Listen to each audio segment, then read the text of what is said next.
I thought we were still going. Man, boom, boom, boom. This is Jared, and I'm back. Hey guys, I'm so excited to do another episode of Warriors Quest. I'm your host of Warriors Quest, Jared A. Brown, and we've got a great show. Okay, I've got a great co host that I'm going to bring on board who has been through so much herself. All right, and we're going to get a great co host who's, man, I'm excited because she has so much to talk about herself, and her journey has been so adventurous. But I'm going to bring her on now, all the way from Florida, Tampa Bay. I'm bringing on Audrey Bella Langston. Welcome to Warriors Quest. Hi, Jared. Thank you. Happy to be here to You're co-host welcome. with you. Yeah, Yeah, man, this is awesome, man. I've loved your energy. I love just your personality. You're always so upbeat, positive. thank you. And so, man, when you said that you would, like to be a co-host, I was all over it and I was excited about it. So I'm glad that you're able to co-host and come on and give your feedback and your input. I'm excited for that. I am as well.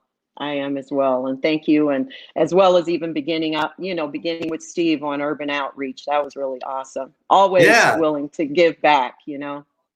for sure. Yeah. And that's the greatest thing about the Urban Health Outreach Media Network is that we're trying to always give to people. We're trying to give education. We're trying to make sure people have some sort of, place to go that they feel like they've got Right, a community, right. togetherness, some sort of cohesive community. You know what I mean? Absolutely. Yeah. Yeah. I mean, because one Well, thing, when you haven't really been through something, it's a little difficult to really know how, that person feels. And so to mhm. me, these podcasts are definitely a way to get all of us together to interact and share in our journeys with one another and share it with obviously your other viewers, which is really important. They get a better Yeah, understanding. absolutely. It is, yeah. So, tell us a little bit about, for those that haven't met you or haven't seen you on one of the shows on Urban Health Outreach Media Network before. Introduce yourself a little bit and tell the viewers, kind of how you got connected to kidney disease. Yeah, so it wasn't my choice, that's for sure. It got connected to me. But I was diagnosed back in early 1994. Um, Maybe about not quite a year prior to that, I had also just joined up and became a police officer for the Chicago Police Department. And probably about a little less than a year off my probationary status, I became really, really sick. It was very unexpected because it wasn't like I was a person who had health issues. In fact, I was in the best shape of my life, going through the training academy. And even though I had just had a baby, my youngest was 6 months old at that time, the police academy whipped me back into amazing shape. So I was fine. I was excited about being a police officer. And just suddenly I became very sick. I was out of town for my birthday that weekend and I was feeling very, very exhausted, actually more than normal. I was put on midnights when I first came on the job. And that was pretty grueling for me because I was not a midnight girl. I was your average 9 to 5 girl. So I thought maybe I was just really tired and I would go work out after work and just trying to slow my body down from having been up all night. But I had the worst headache ever. I was rather lethargic, experiencing things like nausea and, just not myself. I was just not myself, and that wasn't me. So by the next morning had gotten so bad that I had to be rushed back to Chicago straight to the emergency room. En route, I lost my vision. I went completely blind. And that was due to the fact that my blood pressure had elevated to a very dangerous level of, it was like about 200 over like 170. So I was literally about come, of course, about my lifestyle and my health, and asked, was there kidney disease in my family? And I said, well, yeah, as a matter of fact, my grandmother suffers from that. So they did a biopsy, and I was told the next day that I had a kidney disease. One of my kidneys was down to about 40%. So that was the warning that something was wrong. That was why I started to get sick. But they told me that what I had was called focal segment sclerosis, to learn how to say that, but it's short-term FSGS. And from that point on, we just went forth with, well, this is what's going to happen down the line. This is what we can try to do to slow it down. I was not a meds person, so they Okay. wanted to put me on prednisone. I refused. And so I just did everything that I could do to slow down the progression of the disease, to which it slowed down for about another 8 years before I was finally facing dialysis. Okay. All And I right. And went how on long were you on dialysis. dialysis? I chose peritoneal dialysis. I felt Okay. it would be better for me and my lifestyle because I Mm-hmm. actually wanted to continue to work. That I Okay. knew that that would be the best thing for me. And so I did dialysis for about 6.5, almost 7 months. Um, and I went to work every single day. The downside to PD is I had to be on the machine 7 days a week. I dialyzed 10 hours a night, and it would shut off about 5:30 a.m. And I would have to, for those who don't know, PD is done through the abdomen. And I would have to clean the tube that was always protruding from my abdomen, jump in the shower, and I put my uniform on and went to work every day. And I started the process of course, I was on the transplant list with UNOS, and then the process began for a Uh-huh. potential donor, of which I had 4 potentials or 5 through my family. And unfortunately, they're very strict about, they're looking out for the potential donors as well, or they Sure. weren't a Right. match. My godson, last one to state, and because we thought one was a go, but it fell through, she backed out. She was actually a match, but unfortunately she backed out. And when my godson stepped up, he was a perfect match. And we went into Northwestern Hospital in Chicago on a, for the transplant, home the next day, which was March 5th, and I went home Sunday, March 6th, which was my 43rd birthday. So I was literally only in the hospital for 2 days, and I've been great, praise God, ever since then. Wow. Yeah.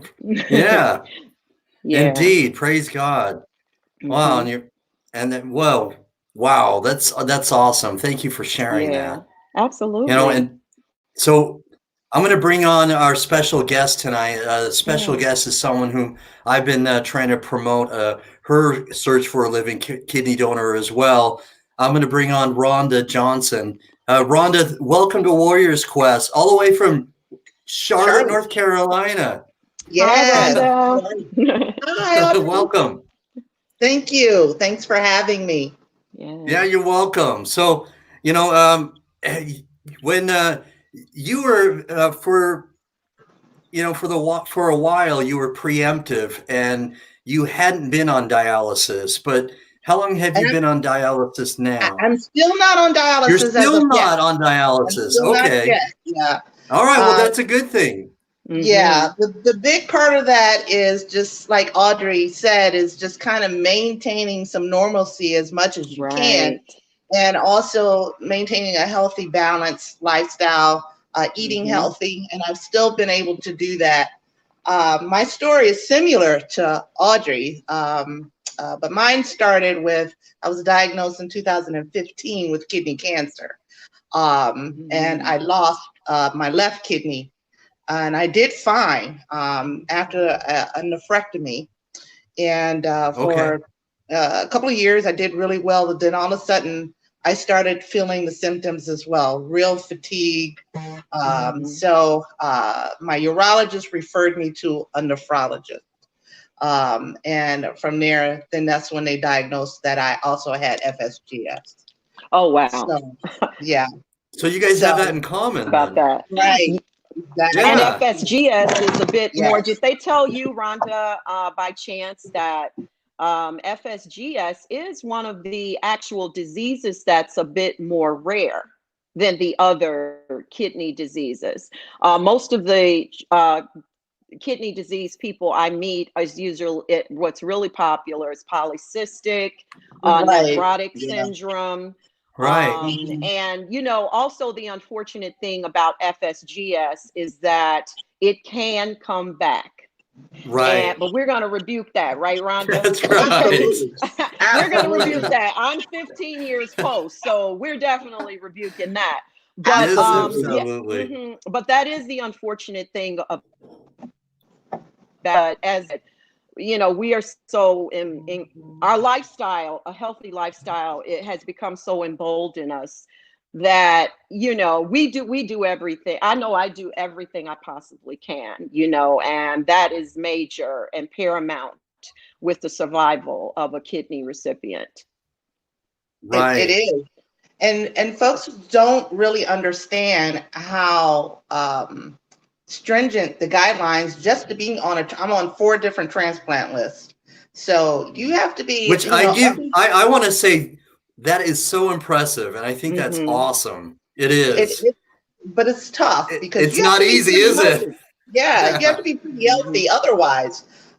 You know, I'm not a diabetic. I don't have, you know, any of those other comorbidities that come along with most people who have kidney disease. I really think with mine, there's a genetic component to it. My father had kidney disease. My sister had kidney disease. So somewhere along the line, I think that the doctors talk about that APOL1 gene. I think that is really something that needs to be a deeper dive into. So And that's really that's very you make a good interesting. point. Yeah, Rhonda, that you said your dad had kidney disease as well as your sister. Now, were they diagnosed with FSGS as well? Because that's what it reminds me of, polycystic, because so many of your, you know, close relatives were diagnosed. No, my sister, hers was nephrotic. My father's, his was from, I think, I want to say from the complications from diabetes. Okay, all right. And I think that just kind of exacerbated everything. But ultimately, and then I have several first cousins that are going through the exact same issue that I have. And it's all on my father's side. So we've kind of lined it that this is something that is definitely a genetic component. Interesting. Interesting. Yeah. You know, and I'm finding out more and more about FSGS, you know, and I'd like to really learn more because I had never, you know, I've never interviewed anybody who had family members who also had it. I've always interviewed people that have it singularly, but didn't have, you know, relatives that have had it. That's interesting. Yeah. And I also think too, the way I was explained to it is either primary or secondary. And mine, I believe, is relative to hypertension. I had years of hypertension. But we don't know if the FSGS caused the hypertension or the hypertension caused the FSGS. You know what? Is that typical? Because I've heard other doctors and other kidney warriors, you know, have that same sort of conundrum, which has caused the is the other chicken or the egg kind of thing. Right. Yeah, I mean, I was always told, and then of course from my own research, once I was diagnosed, and I did major research on it because I knew that was going to, you know, be very beneficial to the survival, you know, factor. But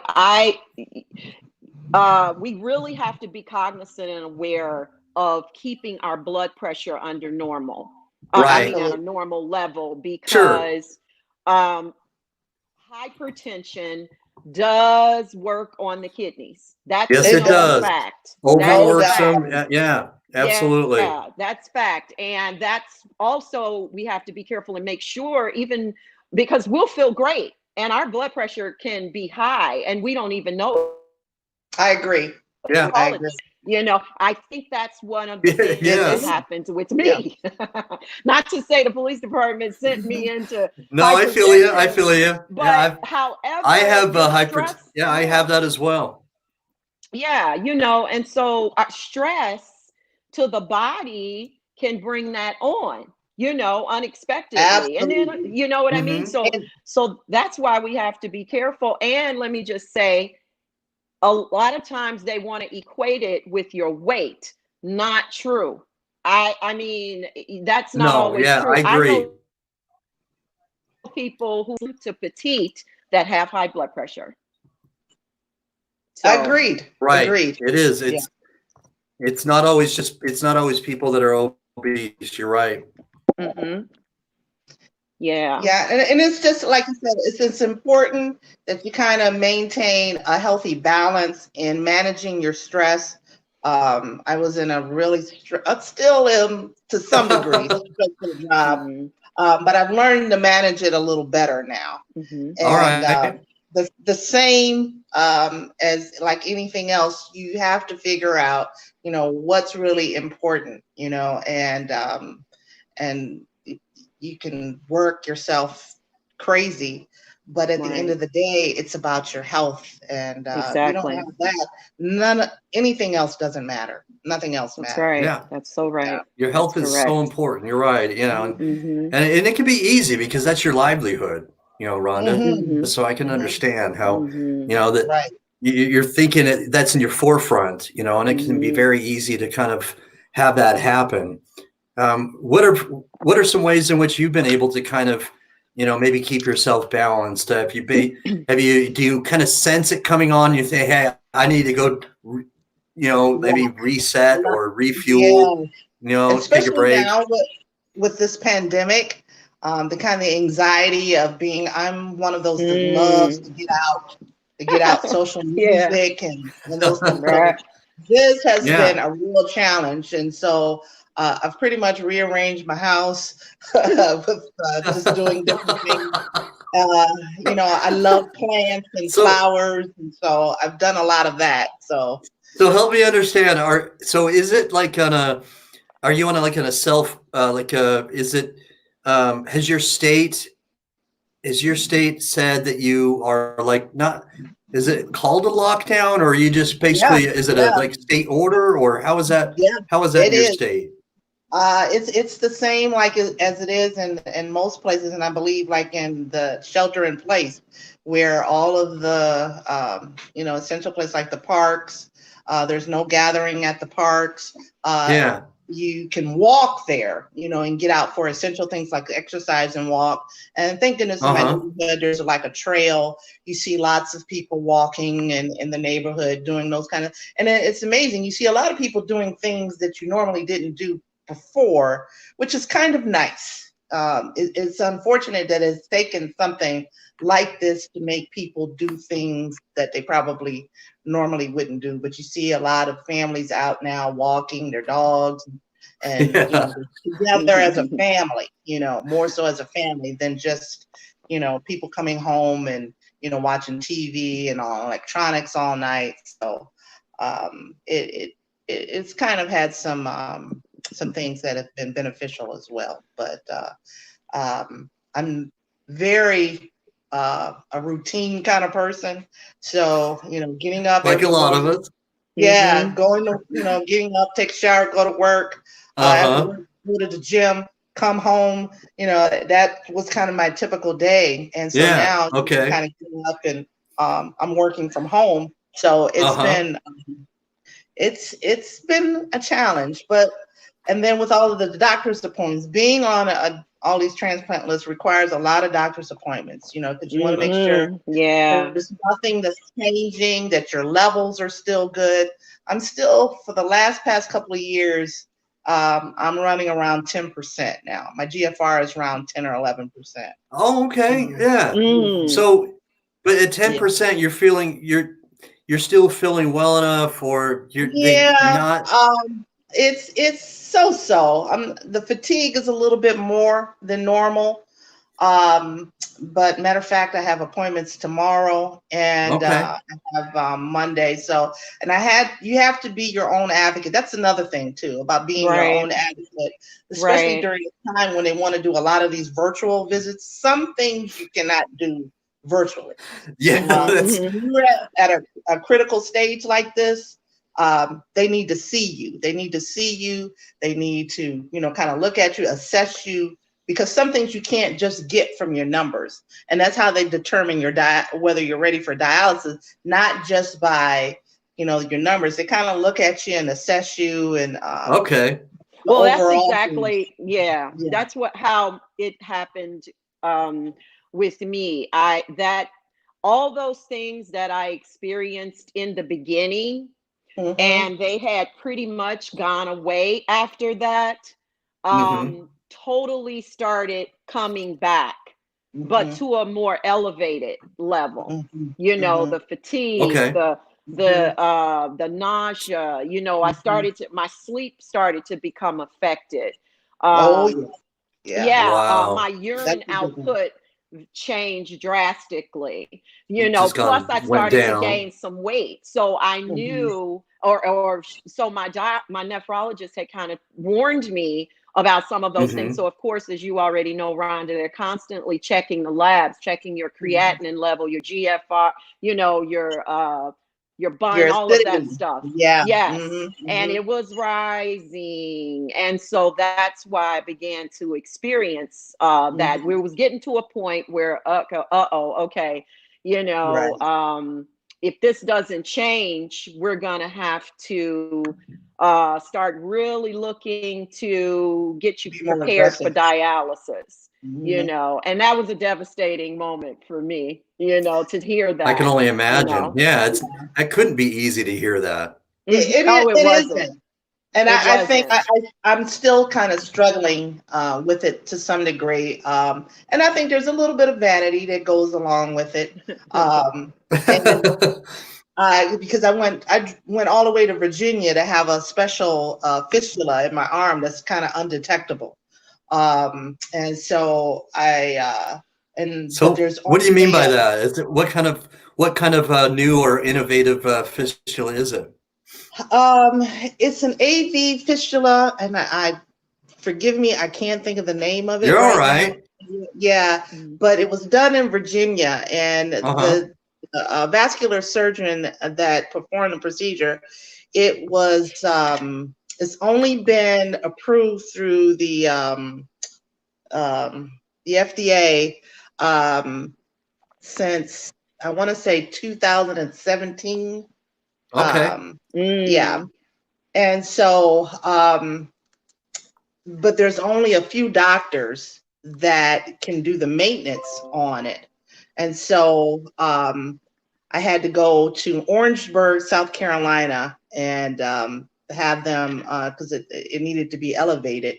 And Hmm. so, I thought about doing, in case the bottom dropped out and I had to do PD or, what type of dialysis, would I want to do it at home? And so I wanted to keep some normalcy. And so I don't think I want to do home dialysis because I don't want all of the, and it's different for everybody, but I just don't Mhm. want all the boxes here at my house and, Mm. having to do Mhm. all of the Mhm. exchange and all of that. Yeah. So, Mhm. yeah. So I You Mhm. just, actually, Mhm. when that you, time you comes, actually, it's funny that you just said that because Steve was just asking in the comments if you have to do dialysis, if you decided what treatment option you would do. And so I I was think just I'm going about to to, do in-center. And yeah. Steve has well equipped me to know what to look Yeah. for when I go to the dialysis centers. So thank you, Steve, because I asked a Uh-huh. lot of questions. And so funny because my vascular surgeon, they call me Rhonda Rousey because, I'm constantly challenging them. And, I said, this is my life. So I can't just sit down and just, allow someone to make decisions that affect my life and it's not in my best interest. So every day I'm Mhm. fighting. Mhm. So, and if Mhm. something Mhm. doesn't remotely seem right, I'm asking questions until I get Mhm, the mhm, answers that I need. So No, I like that. I like that. mhm, You're being your mhm, own best advocate. I like that. yeah, mhm. You know, Mark yeah. You know, Spears, thanks for watching, Mark. Mark has a question here for you, Rhonda. Was the fistula surgery done in just one surgery, or was it two surgeries? It was done in two. Well, the initial surgery went well, but I have small veins, and I think it's pretty common. And so they had to bring it closer to the surface. And so, but I have it now. I don't know how good you could see, but Yeah, let there's me put nothing. you. I'm going to put you solo just so we can see it a little bit better. Okay. Okay. And I have no scars, no nothing, and no raised like the aneurysms that you see. Um, Okay, I so can they, see it there. Yeah. yeah, and they went in. Then there's nothing, absolutely Okay. nothing. And So, so, go ahead. so I was just going to ask. So, with what they've done with that sort of fistula, can you feel the what's called the thrill? the Can you still thrill. feel Yeah, that? you Yeah. can feel it. Yeah, you can feel it. Okay. Whenever I go, and I have to remind them, because I wear my bracelets, All right. All they right. um, any blood pressure or anything. And there was one particular phlebotomist there that it just amazed me that she was squeamish she was curious about it, but she didn't want to touch it because she said the Really? vibration. Yeah, so I kind of pulled her into it and said, "Come on, So she was here's." nervous. Yeah, she was nervous, and so, but I got her to touch it, and she said, Okay, she "Wow." did touch it then. Okay. Yeah, she finally touched it, and she was just amazed that she didn't see the snake on the arms. I've seen some awful. Oh Well, yeah. that's what I used to call mine, because initially, Rhonda, I did get the procedure to have the fistula done. I was going Hmm. to initially go with regular hemodialysis. Okay. All right. Hmm. However, and I had an amazing vascular surgeon. I mean, there was no scar from the University of Chicago, which is a training Hmm. hospital and one of the top hospitals. And Right. so he was just so proud of his work. He had to call students in to come and see it. And, Really? yeah, it was crazy. He was a very funny guy. And, but I love doctors like that with that personality. Right. But, Yeah. Yes. You have to appreciate yeah. them. Sure. So, I don't know what they told you, but I know for me, they said he said rather, it would take 6 weeks to mature. Right. Oh yeah. Hmm. And Yeah. so at that 6 week, because the whole point in me, I was trying to avoid dialysis Me too. altogether. Right. Yeah. Right. Okay, right? Yeah. And so Right. Yeah. unfortunately though, when that last person, not my godson, but the person who I said backed out, she was perfect, but she backed Hmm. Uh-huh. out. Then that's Okay. when my nephrologist said, "Sweetie, we can't wait anymore. Your numbers are getting too high." And my Hmm. son was about to get married about a month later. And she said, "So I want you to go to Brian's wedding, have a great time. And we're going to have to get you started when you come back." So, bottom line, that's when, I went on and got that. And when I sat down with my dialysis nurse, who I loved dearly, because she had been working with me so long. I always say that because I have to say I loved her, because that's when I said that surreal moment came in. When I That's when it sat down seemed real. oh my God, that's when it was almost like even the diagnosis initially wasn't Yeah. real, didn't seem real. But the real reality for me was sitting in that dialysis chair and Hmm. seeing Okay. that All right. All machine. right. And Yeah. so I remember tears started just streaming down my eyes, and they were like, "It's Yeah. going to be okay." And so she told me what to expect. And so here's my, she's pulling out, and I'm like, "Whoa, what is that?" And I wasn't savvy in the needles then, which are not needles, it's a cannulator. And Right. I think it was a 15 gauge, and I've Oh never my been gosh. scared of Yeah. needles, but I'm like, I'm scared of "You're that kidding." 15 I gauge. know, right? So Yeah. the unfortunate thing is, instead of her going in the vein, she went through it and infiltrated it. And Oh you my talking gosh. about something painful, guys. I mean, I screamed, and the reason I kept reiterating how much I loved her, because she almost went to punch her. Just, oh, you know, and I'm like, oh no, you know. And she was just Okay. so very apologetic. Of course, she felt terrible, but I said, I tell you Sure. I one can only thing, imagine that she would be that you guys are sorrowful. Yeah. never putting that in my arm again. And that's when one of the other nurses, her name was Jeanette, she said, did you ever tell Audrey about PD? Because Okay. I And just that's think it would be so much more suitable for her lifestyle. And she because, hadn't.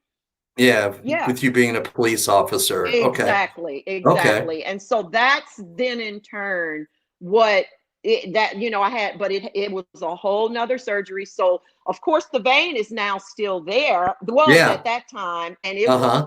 as it healed, it's getting bigger and bigger and bigger, and I'm hating it. And you're And I hating want to it. say I hated that vein. And so a year down the line, I said to my vascular doctor, I think it's time to, you know, to close this off. And he said, no, let's not do that yet. You're still new in your transplant, you know, blah, blah, blah, blah, blah. I want you to wear a sleeve on it, you know, when you're working or whatever. I came back Mm-hmm. 3 years later. And I said, I want this out of my arm, because if I get into a fight with someone and this vein gets cut, I'm going to bleed out if they don't know how to do a tourniquet, or if the Oh, okay. EMTs can't Wow. get to me quick enough. Okay. So my partners always knew about my situation. And I'm like, don't let them take Mm-hmm. me anywhere but Northwestern, you know, if I'm unconscious, Uh-huh. you know. So, you know, that was known, you know, with me. But I used to love to tell the children, hey, want to see something really cool when I was in my uniform, you know, before I had any Yeah. nurse. I go, look at this snake in my arm. And they go, ah, you know. No way. Oh, wow, she's got a snake in her arm. You know, So and so, Rhonda, right, Rhonda, but Steve was yeah, but asking Rhonda if you check it daily, to make sure you've got the thrill. Are you checking it Yeah. daily? And mm, you can kind of feel the vibration. And when I sleep at nighttime, I can feel it. And then mm-hmm, you know, sometimes when I wake up in the morning, I'll end up, you know, on my arm or on my side. And you know, everyone asks me, does it keep me up? No, you know, it keeps me living. mm-mm, So yeah. Okay, So right. yeah. amen, amen, Yeah. So yeah, it doesn't bother me. And I've gotten so used to it now that it is just, you know, something else that, you know, just mm-hmm, kind of another part of your body now. So exactly, Now it's yeah, your new normal, huh? it's my new normal. Yeah. And I'm mm-hmm, in the scheme of things, I'm blessed. I could complain about so many other things, you know, the fatigue, the insomnia. The insomnia is like really bad. And I've tried everything from, you know, try to do things as holistically as possible, Uh-huh. with melatonin and Melatonin, yeah. yeah. But mm-hmm, sometimes that doesn't always work and you need a little extra help. So, mm-hmm, you know, Right. definitely Yeah. yeah, because, you know, my job is very analytical, so I have to think a lot. And so, and I mm-hmm, read for contracts for a living. So it was tough. It was really tough. mm-hmm, mm-hmm.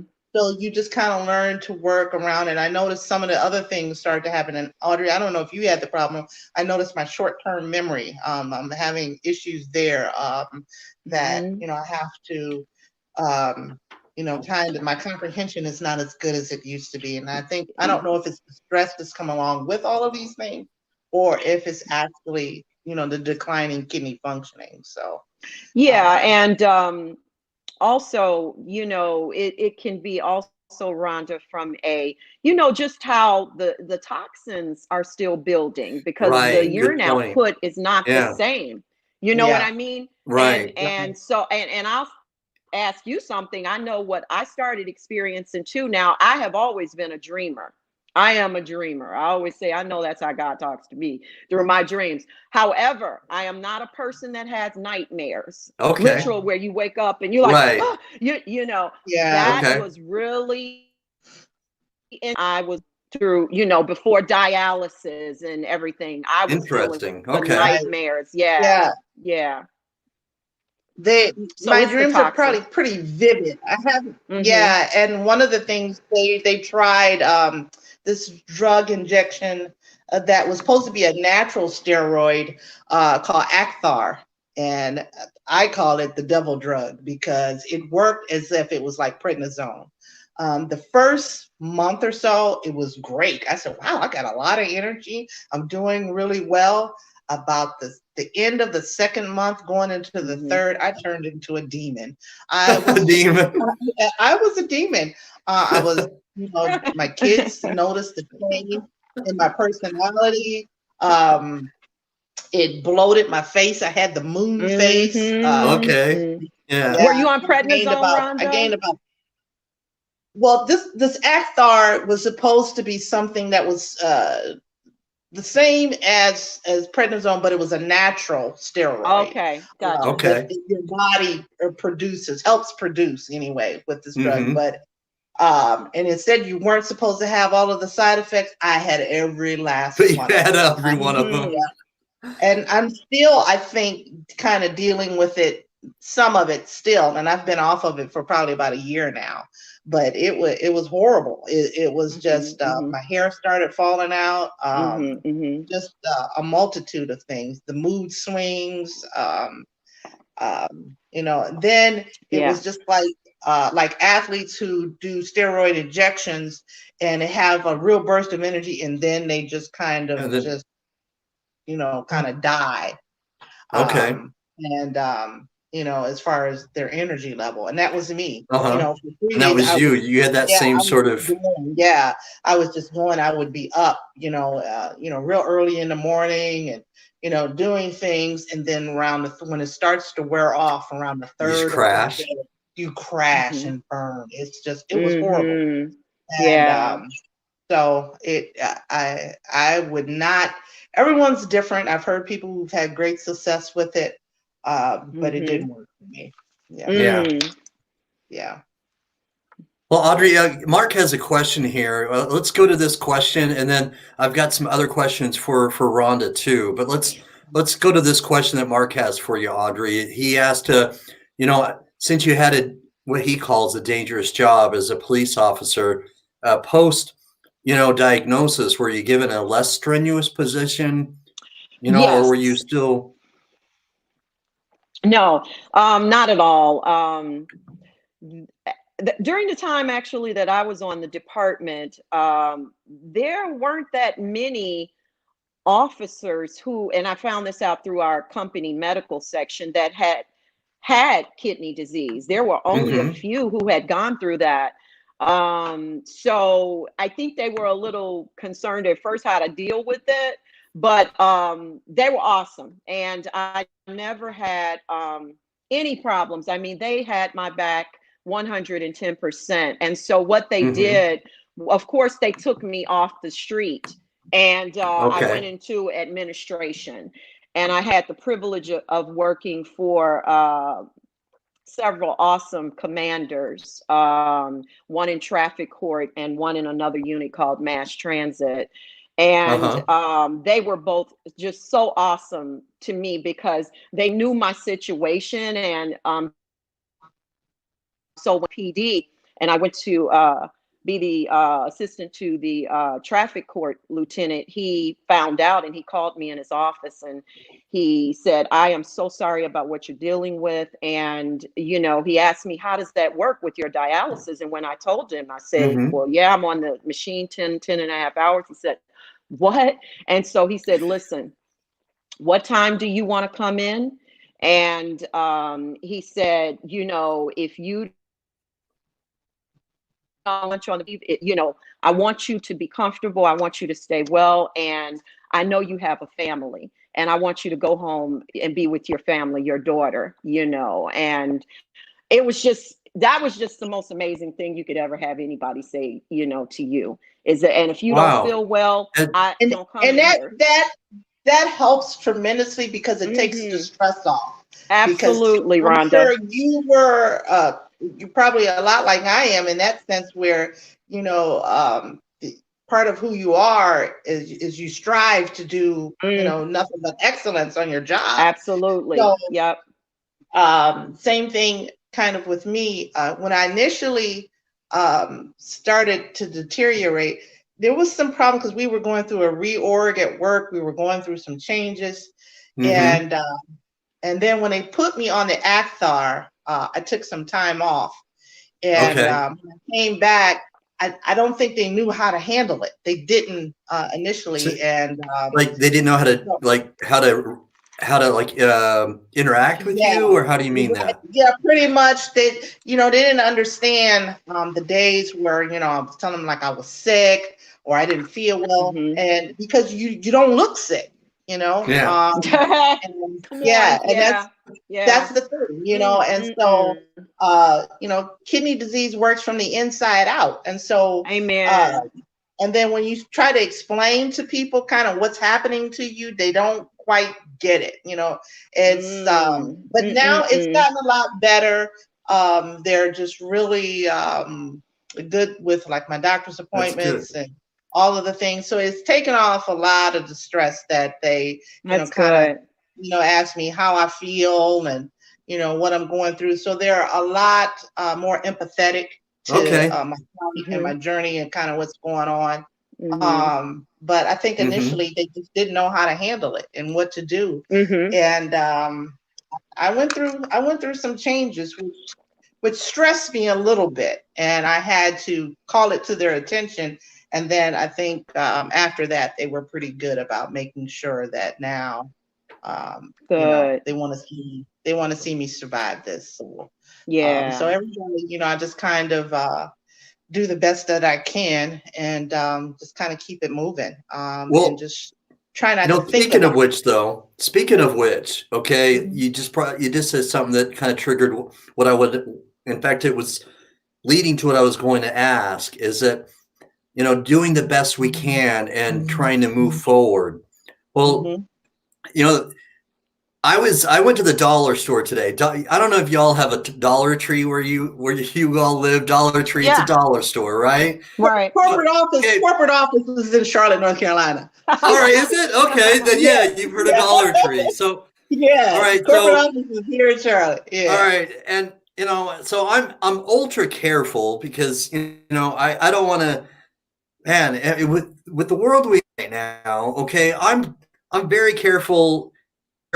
Radius, right? Okay, so I'm trying to be very careful when I'm in the Dollar Tree. I'm trying to stand 6 feet away from people, and I'm moving slowly so somebody doesn't, inadvertently get in my space or what have you. And I'm doing all that, right? I'm trying to be, a conscious citizen or whatever. But as I'm going around the corner to find, what I was searching for, this guy's on a cell phone. He's on his cell phone, and he quickly goes around the corner, okay, and is right by me. He's standing right by me. Okay, he's standing right by me. So he's obviously within 6 feet of me. And I'm thinking, what are you doing? Okay, I mean, you know what I mean? And and I'm trying not to panic, like, you're within 6 feet of me. I don't know you, like you could have infected me, and all these thoughts are in my head, but so anyway, so I'm trying to calm down as I'm walking away from him, but I guess what I'm trying to say is, okay, how do both of you, how do you guys, okay, how do you be careful? Because obviously your immune systems are compromised. Okay. I'm, making light of how I was panicking, but I can only imagine what you both are thinking when you go out. Now, so how do you, take a moment and answer that question, if you would, please. And tell me how you, maybe if you do have to go out, which obviously, we're not going to go out unless we have to, maybe there's something you have to buy at the grocery store or, a necessity or whatever. And when you do, what do you wear? How do you protect yourself? Well, I wear my mask when I'm out. And my daughters remind me, both of my daughters are nurses. So they remind me every day about, make sure that I go out and wear my mask and washing the, things that I normally do anyway. Right. Yeah, I just I'm more cognizant of it now. And I've just, I don't go overboard, because I think you can do it to almost to where you become paranoid about everything. And I can't do that. I can't live my life like that. I can't live my life in fear. If somebody touches me, that I'm going to get the coronavirus. I can't live like that. So I have to, just use some rationale and just use some common sense. And, you see people, with, there's some things that even before this started that, you kind of pay more attention to, especially when your immune system is compromised. Right. You start to pay more even attention before all anyway. this started. Right. Yeah. I'm very cognizant of people who, if you're sick, you have colds, because you have people, I call them the do-gooders at work who wants to come to work sick, and they're in their office and they're coughing and they're carrying on and they come out and they're touching everything.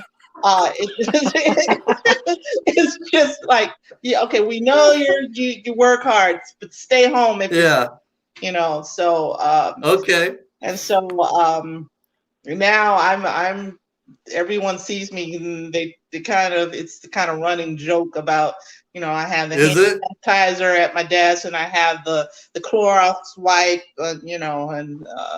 so when everyone comes and talks and and they see me kind of pull back, I said it's nothing personal, so everyone kind of knows, so yeah. Yeah, but you just kind of all right, Audrey, keep some normalcy. Yeah.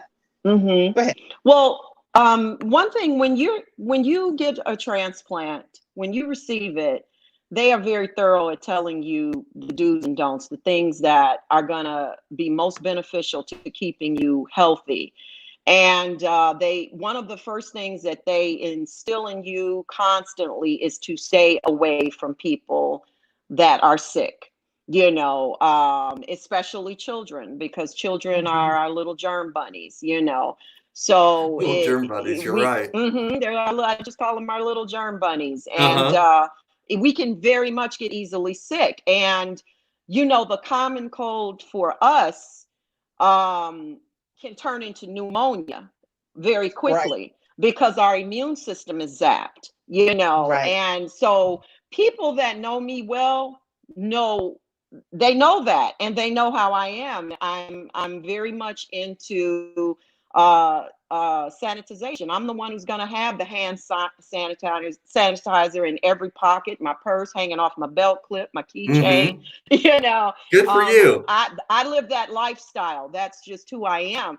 Now, just a funny little story, like you were sharing, Jared, about dollar store. I had a similar experience in Walmart. Now, this was kind of early on when COVID, maybe around the earlier part of March. So it wasn't quite to the intensity that it is now, but it was out there, and it was at the point where people were, really into trying to protect themselves. So I'm in Walmart and I'm looking for something, and one of the employees there is near an aisle. So I said, "Excuse me," and I guess she didn't hear me. Fine. And then I said it again, and I saw her. She was standing there.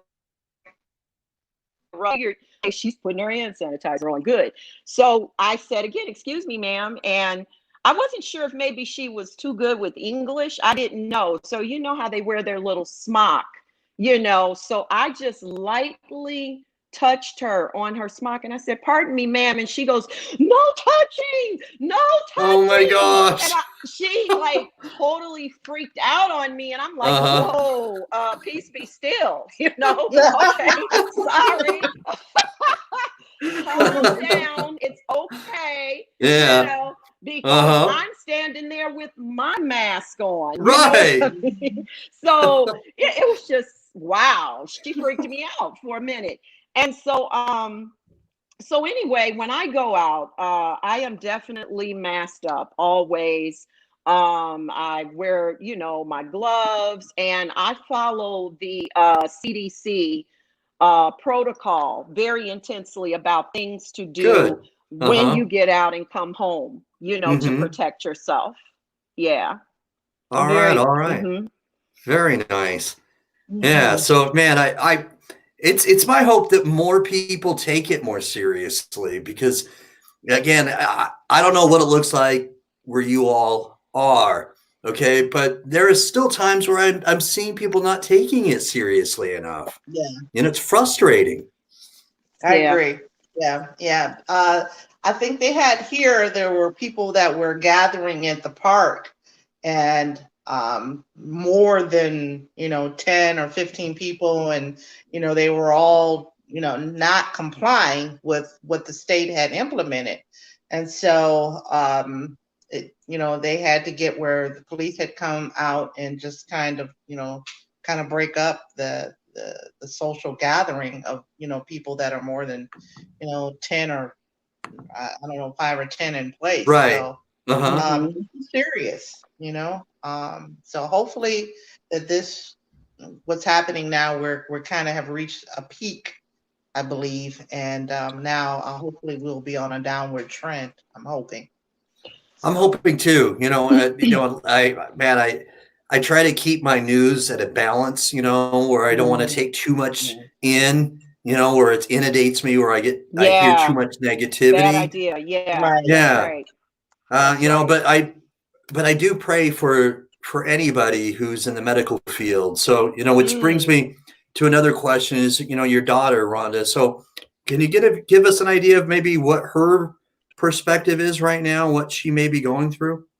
Well, one of them, she's a nurse in New Jersey, so she's close to like the epicenter of where kind of between New Jersey Wow, and New York. right. Yeah, so I think the one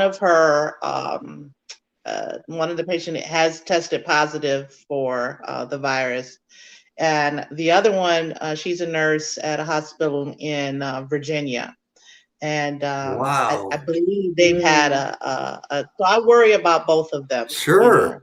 Yeah. because they have small children. Mm-hmm. Mm. And so I'm concerned about my grandchildren. So Yeah. it's been a challenge, but you just kind of have to pray and believe that God takes care of the things that we can't. So That's Right. right. That's Have yeah, right. Amen. Amen. Yep. Amen to that. Yeah. yeah. Yeah. So And I I just think. Mhm. go ahead, go ahead. No, I was just going to say you're absolutely right, and I think that when people start to really comply more Hmm. and stay at home Yes. outside of the things that your grocery Mm-hmm.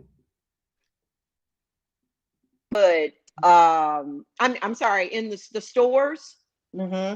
the people in the stores, Right. the personnel, they have labeled 6 feet with tape Yeah. on the Yes. floors, which is Right. And a lot of great. stores I And see that. yeah, Yeah. oh my God, every store pretty Uh-huh. much that I've gone in. And Uh-huh. so people are complying with that, which is Yeah. great. Even there's And respect going down the aisles, like yes. we're all doing, we're kind of like, Well, one of the It's things true. It's true. one of you the know, things that they've done at the store here is they've put arrows on the aisles. So Yeah. there's I've, only I've one mm, seen way that in a couple down the stores too, okay, aisle. Rhonda. yeah, Yeah. Yeah. Yeah. yeah, So I noticed yeah. that just today. Uh-huh. I had to go to the grocery store, and there's certain kind of up and down aisles, just to manage the flow in the Mm-hmm. Yeah. store. Mm-hmm. Right. Um, and in the beginning of this, I spent a lot of time at Home Depot and Lowe's, and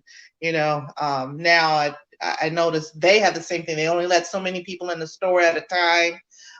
There's only one Yep. way in and one way Right. out. One way out. Uh, Mm-hmm. yeah. So those things it's a lot more manageable. And I think when this is all over, you're going to see a lot of changes. I believe a It's going to lot of be changes. many changes in a lot of Yes. ways. I Yeah. mean, and for the better, for It Yeah, the will better. I be. agree. And Because I'm I agree. just praying that some of those changes are going to be just in giving, respecting others, and their yes. space, and Yep. changes in, you know, how we treat other people overall, I agree. you know? I agree. Yes. And, you know, I just love that we are totally relying right now on God and each other for support, I you know, agree. in this thing, you know. And so I'm just really, you know, looking forward to, you know, when God is done, when this is done, seeing, you know, wow, how many people are going to make, you know, those internal spiritual changes and everything, Absolutely. you know. Absolutely. Yeah. And I think you notice that people are a lot more, a little bit more compassionate too, because, you know, I think everyone Right. has some a sense of fear of the unknown, because you just don't know, you know. Yeah. So I've noticed a lot more people are a lot more polite, and just a different state of being that you see in people that you didn't see before. You know, it's not that so Yeah. much rush, you know. Yeah.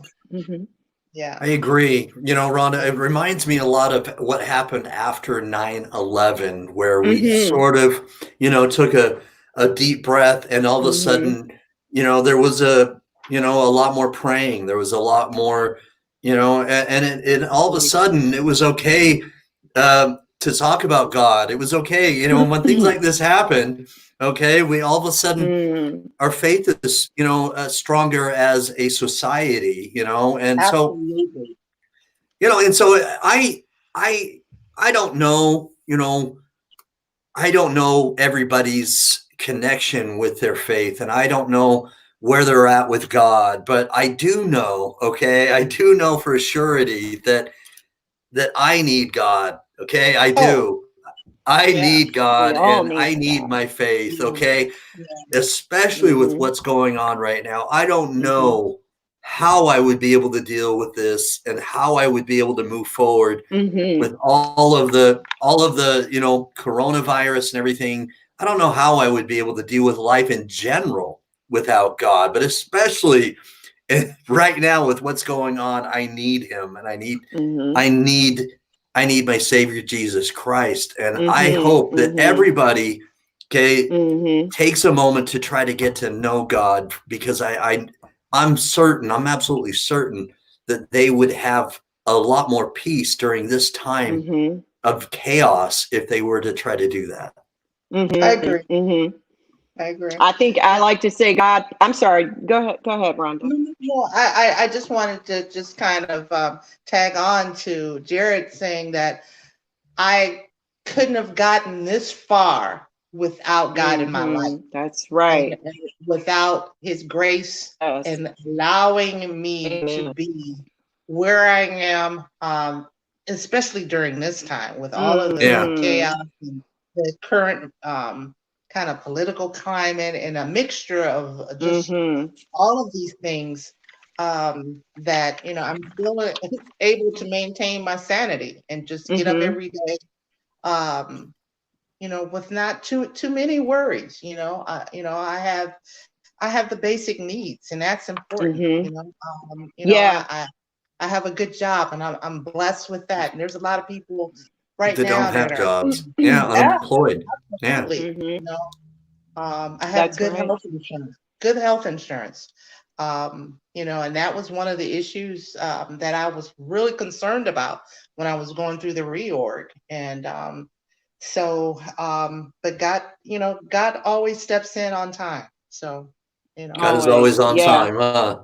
I mean, you know, yeah, I agree with you, Rhonda. I totally know that he's definitely, you know, been omnipresent in my life from the beginning of this situation to now. I mean, you know, so many recipients deal with problems. I got to see this firsthand in my volunteering. You know, until this situation happened with everything going in shutdown mode.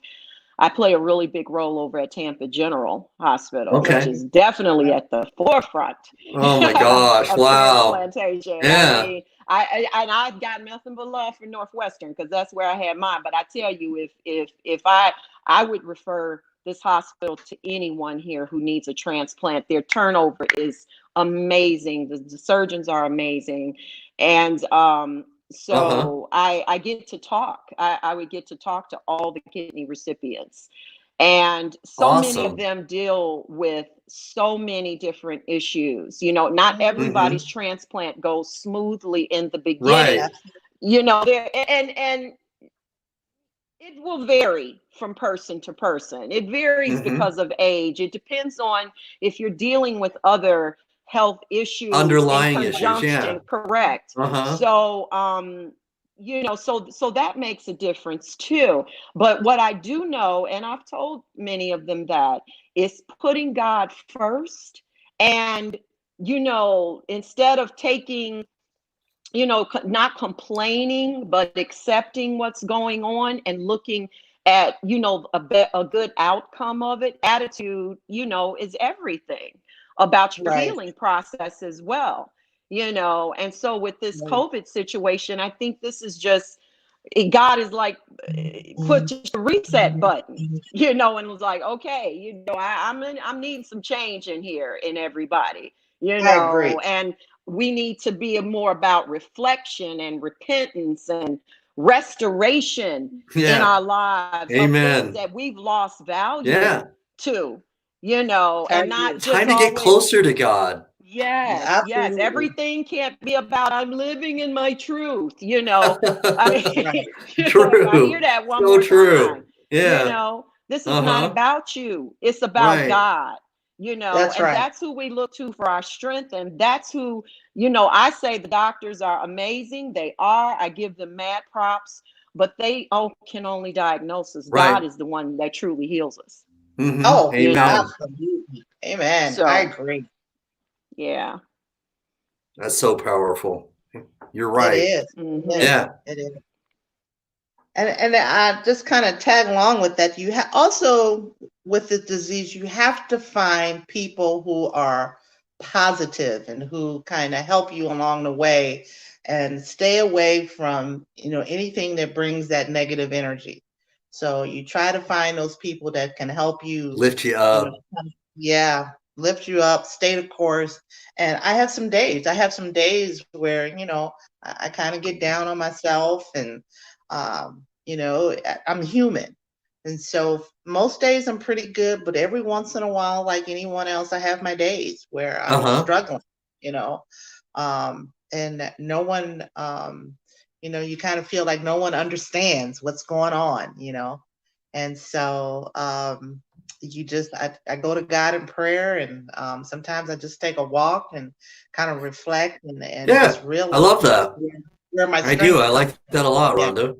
Yeah. So that's where my strength comes from. And so every day, you know, I get up and say, "There's going to be a good day." So I have to look at it like that, you know. So because it could always be worse. So very cool. Very cool. Yeah. So it's been good. I have you know, a potential donor, and they're going through the testing right now, but everything has been kind of delayed because of the COVID. So I'm hoping that, you know, this will resolve real soon, and that me too. Yeah, amen. I hope so. Yeah, that's kind of put on hold here too. The elected ones are definitely one that are on hold, but you know, if a deceased donor, you know, I think that's still a go. But the others are, you know, considered elective, is what I've been told. Yeah. I think all right. Sounds like we've lost maybe the audio. So Audrey, we can't hear you right now. Let's have you log out and then log back in, because we can't hear you. So you mentioned something that I wanted to touch on just a little bit, is that you know, that they're on hold right now, and I've interviewed other kidney warriors recently, and Steve and I have done a show recently about, you know, whether that should be the case, or should it not be the case. And it should not be the case. And I also had an issue where, matter of fact, I have an appointment tomorrow with my vascular surgeon, and they're going to do an ultrasound on my fistula. So just to kind of make sure that I'm ready. And I had to really push for that appointment because they were saying they weren't doing any appointments. That wasn't considered an essential Oh my gosh. visit. And I had to be really aggressive and tell them that that I'm down to 10%. That's about as essential as you can get. And so I need that appointment, and I need it like absolutely yesterday. Way to go. Way to be your own advocate, Rhonda. Yeah. So it was really tough. And this guy, he was actually the physician assistant, and he was really just kind of arguing. And I found that really odd, that I had to deal with that. And once I got my point across, and I think he understood that I wasn't going to back down. We came to an understanding, and later, I mean, he apologized. He actually apologized. All right. And was telling me that he understands, but if you understood, you wouldn't have took me through that to begin with. Exactly. So, but what I feel for is people who are not quite as assertive about their health, and they kind of rely on whatever the doctors say. Whatever that they tell them. Yeah, and that's just kind of where it lies. And but it's your life. So you have to care more about your life, that's right. Than they do. Yeah. I always say we have to be proactive in our own health. We have to be our biggest advocate. Absolutely. And I think I heard you before I lost audio. You were saying that, support base, a good support base is everything. Oh, and the is unfortunate paramount. thing, though, is that everyone, unfortunately, does not have that type of support base. But I've suggested to patients, the hospital can provide you with we have great volunteers at TGH that, in every aspect, that will come and sit with you, spend time with you, talk with you, and be there to support you. And so you don't have to be alone unless you want to be. If you sit and don't say anything, then nobody knows. What I've seen, and I think like we were talking about support base, I think becoming active and like proactive, what Jared is doing, what Steve is doing, has been really beneficial to the whole kidney warriors and the kidney disease community. Because there's so many things that I did not know that, Steve probably doesn't know, but I watch a lot more than you think, Steve. And I kind of watch what's going on. Steve's pretty aggressive out there. And I appreciate it. At first, I was kind of saying, wow, he's really but we need people like this out there. Right. Yeah, we do. Amen. Stress to get the point across, and that this is a disease, and it affects, I have to say, it affects African Americans disproportionately. You're right. And we don't always, take good care of ourselves, but we don't always get the best care either.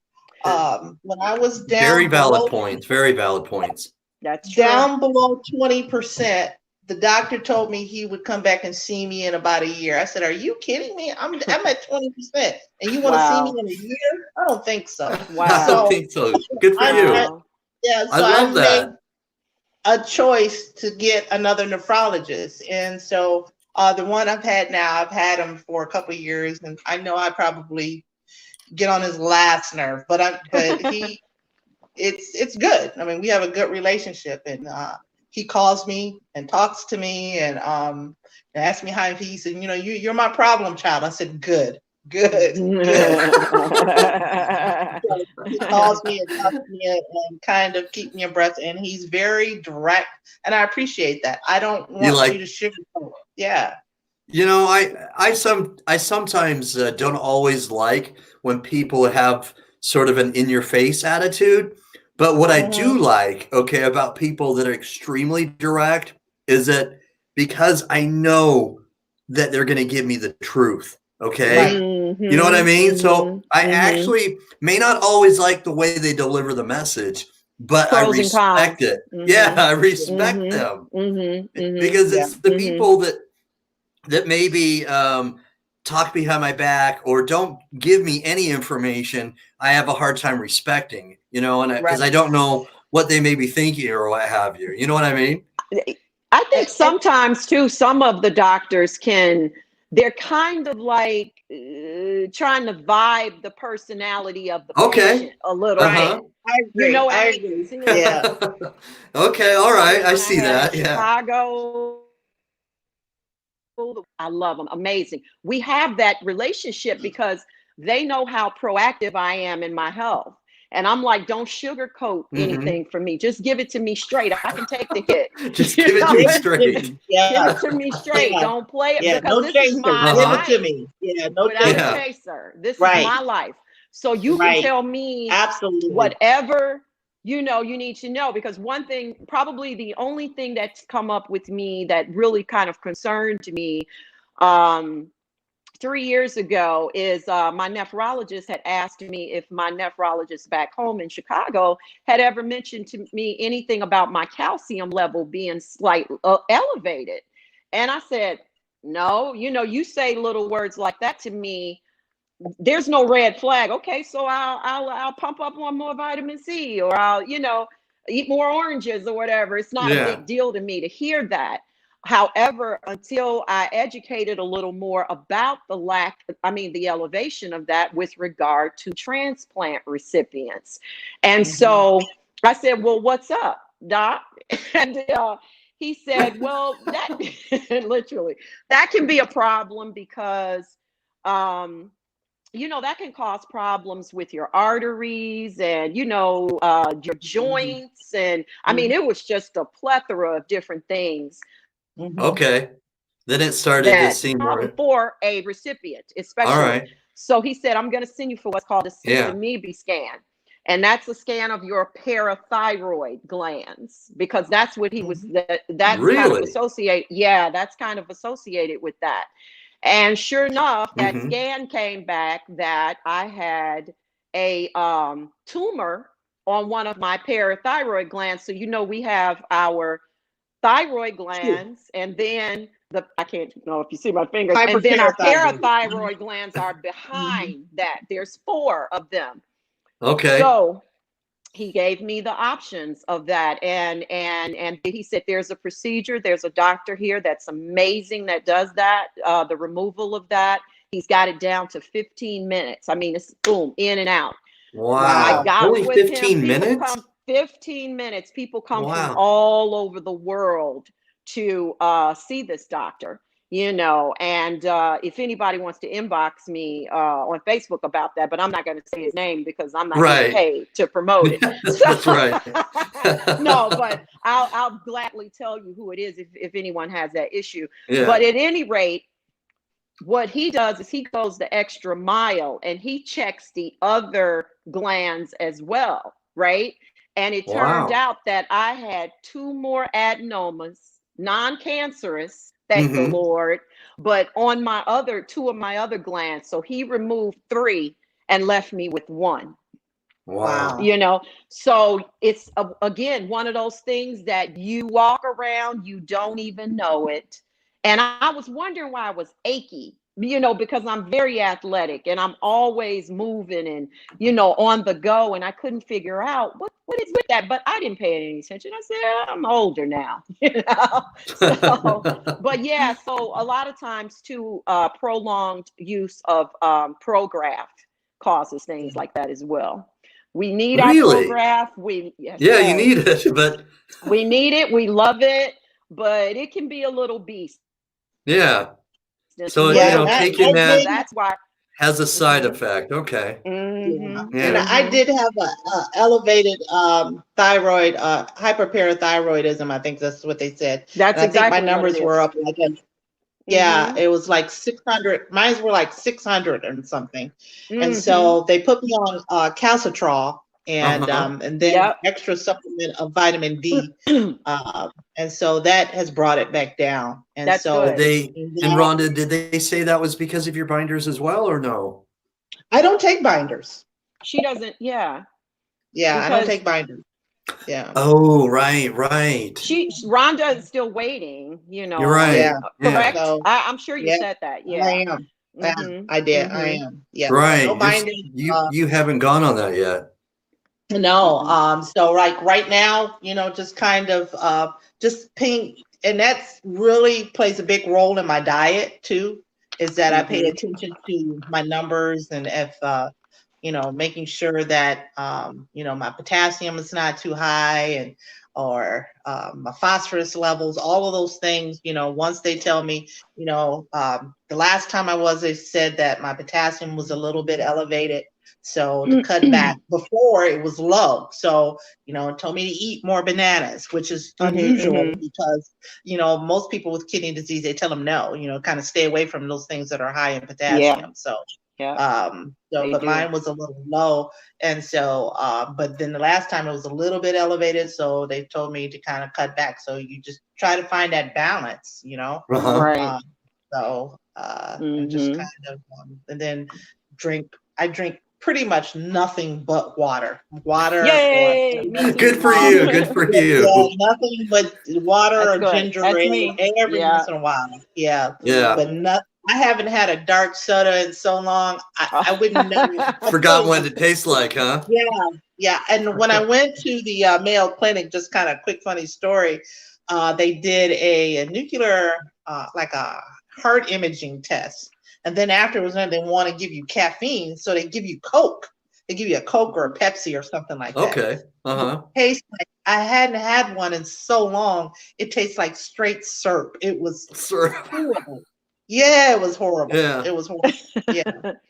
And so yeah, you just have to pay attention and Yeah. try to stay. So it's funny because when my kids come to visit me, they shake their head when they look at my refrigerator because I don't have many snacks, and the snacks that I Well, do have are usually something like maybe a graham cracker every once in a while, but there's no a bunch of different like really greasy. There's no greasy stuff and my kids come, especially my grandkids, so I try to make it a well, habit every once in a while, have a little bit of something for them, but for the most part, nothing but fruit.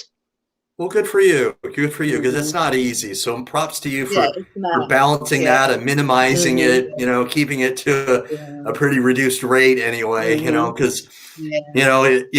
obviously the bananas are out of question, but but the other things, it sounds like you're doing a great job, and it's not easy, Mm-hmm. man. Yeah, it's Mm-hmm. I not. It's not. It's It's hard not, because yeah.